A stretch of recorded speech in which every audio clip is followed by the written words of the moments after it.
of Utah. Mr. Curtis. Thank you, Mr. Chairman, and my colleague, Mr. Negus. We do have so much to share in our districts that are similar. And I thank you for bringing up the Emory County Public Lands Bill. I actually made a big note as you were speaking about that. And I think something very, very unique about that bill is it was supported by the county commissioners.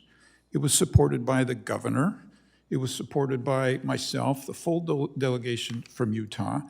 And we found agreement on over 1 million acres of public land on how that should be used for recreation, for extraction, for preservation.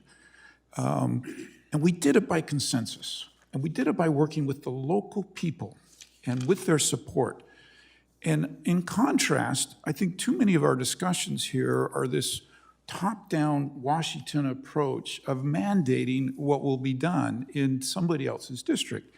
There is a bill that gets introduced every Congress with dozens of members from your party legislating public lands in my district that would overturn the Emory County Public Lands Bill.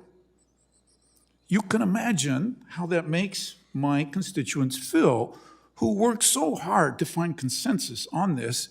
And one of the reasons they did it is they wanted to avoid the ambiguity moving forward that somebody would come into their town and legislate.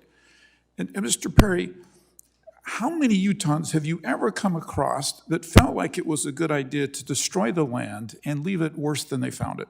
None. None. I can't find a Utahn that thinks it's a good idea to destroy our land and not leave it better. Yet, too often, from Washington, D.C., by people who have never been there, we tell them how this land should be managed. Now, you'll indulge me for just a minute. I took a few tweets off the internet from my colleagues across the aisle about D.C.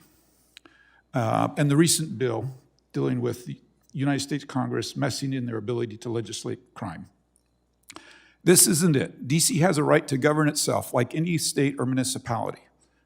Next one, supporting home rule by definition means allowing D.C. government to make its own decisions. Next one, no one but the D.C. government should be in charge of local policy decisions. If that's true, where we constitutionally have a responsibility to legislate in D.C., where we live here in the community, where we understand the nuances of crime, how is that not true thousands of miles away, where we've never been there, many of us, and we're making decisions and legislating to them? And I would just appeal to this group to understand this philosophy that those on the ground understand best and care the very most about preserving and protecting this land. In my district, I have a unique characteristic. You have a little bit of it, I have a lot of it. About 80% of my district has 90% of its land public land. Now think about that. If you're a local government and you're trying to raise property taxes to pay for schools, for roads, for police, and for fire, and 10% of your property produces property tax, and you have colleagues here in Washington, D.C. telling you they don't think you should be able to make any money on public lands, or that you should have no ability to influence those decisions, you can see why we have conflict.